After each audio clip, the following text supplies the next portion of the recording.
Hello guys, আশা করতেছি সকলেই ভালো আছেন। মনীষা কিচেন ভিডিওতে সবাইকে স্বাগতম। তো ফ্রিজে কিছু অল্প মাছ পড়েছিল, দেখা যায় কি সপ্তাহের শেষে অল্প কিছু জিনিসপত্র থাকে, অল্প কিছু জিনিসপত্র দিয়ে আজকে আমি রান্নাটা করব। এখানে নিয়ে নিয়েছি মোলা মাছ, দেখতে পাচ্ছ বন্ধুরা কতটা কম পরিমাণ আছে। এ কয়েকটাই ফ্রিজে ছিল, তো বের করলাম। আর মোলা মাছটা আমি রান্না করব ঝিঙে দিয়ে, আর এর দুটো ঝিঙে ফ্রিজে পড়েছিল, ভাবলাম একটা আলু আর দুটো ঝিঙে দিয়ে আজকে আমি এই রেসিপিটি করে দেখাবো। চলো বন্ধুরা, কথা না বাড়িয়ে এই ঝিঙেগুলোকে কেটে নিই। ঝিঙেটাকে আমি প্রথমেই এরকম ছোট ছোট ডুমো করে কেটে নিব। এরকম করে কেটে নিলে ছুলার সময় অনেক ভালো হয়। তো এবারে এটার সাহায্যে আমি ভালোভাবে ছুলে নিব।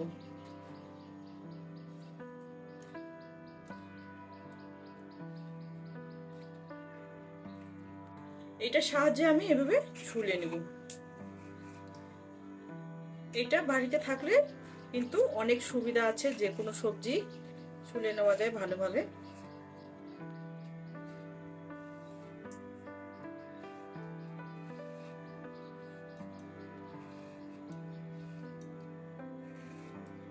দেখতে পাচ্ছ বন্ধুরা কত সহজেই কাটা যাচ্ছে।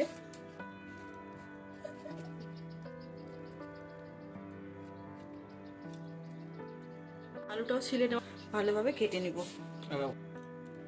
এবারে একটা বটির সাহায্যে আমি ভালোভাবে কেটে নিব। প্রথমতই আমি আলুটাকে কেটে নিব। আলুটাকে এরকম সাইজের করে কেটে নিব। আর ঝিঙেটাকেও এরকম 4 টুকরো করে নিব।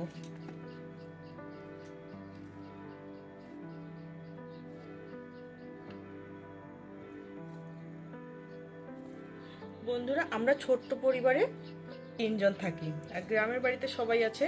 তো 3 জনে কিন্তু বেশি রান্না লাগে না, অল্প একটু হয়ে গেলেই হয়ে যায়। ছেলে, আমি আর ছেলের বাবা। তো আমার এটুক দিয়েই আজকে রান্নাটি আমার হয়ে আসবে। আমার এগুলোকেও কেটে নেওয়া হয়ে গেল। এবার আমি পেঁয়াজটাকে কেটে নিব।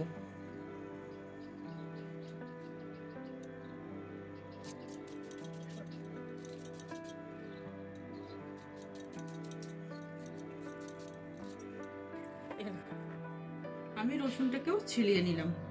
এবারে কাঁচামরিচটাকে কেটে নিব। আজকে রান্নাটি হবে পুরো কাঁচামরিচগুলোকে আমি মাঝখান থেকে ছেড়ে নিব।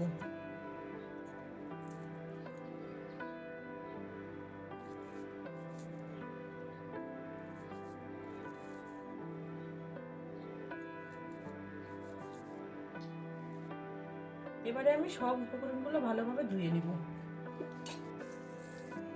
এই কড়াইয়ে আমার আগে থেকেই তেল ছিল। এবারে এই তেলের মধ্যে আমি মাছগুলোকে ভেজে নেব। লবণ হলুদ মাছ মেখে রাখা মাছগুলো দিয়ে আমি নেড়ে চেড়ে দিচ্ছি। এবারে মাছগুলো ভালো মতো ভেজে নেওয়া যায়। মাছগুলোকে ভেজে নেওয়া হয়ে গেছে, এবারে তুলে নিব।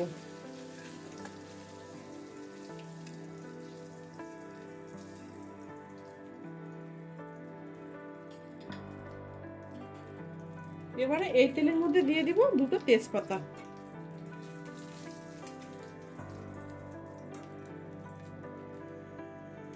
আর 5 ফোড়ন।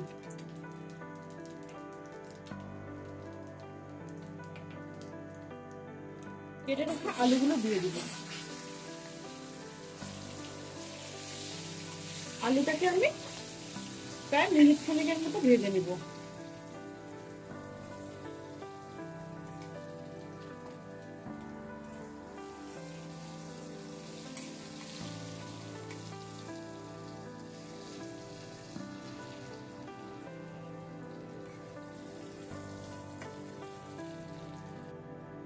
মিনিট খানেক ভেজে নিলাম। এবারে অ্যাড করব ঝিঙে।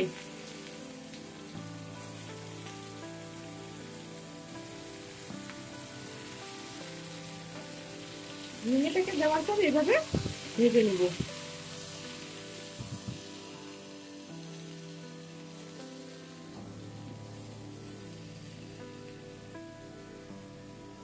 ঝিঙেটাকে 1 মিনিটের মতো ভেজে নিয়ে এবারে অ্যাড করব পেঁয়াজ, রসুন কোয়া, কাঁচামরিচ। এবারে সব উপকরণগুলোকে আমি ভালো মতো ভেজে নিব।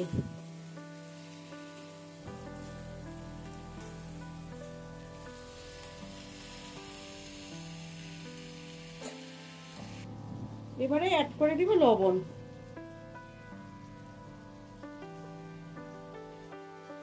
হলুদ গুঁড়ো,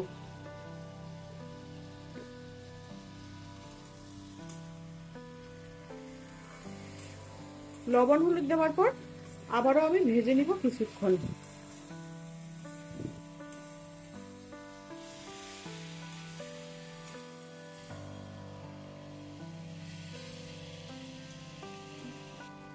আমার ভেজে নেওয়া হয়ে গেল, এবারে অ্যাড করে দিব জল।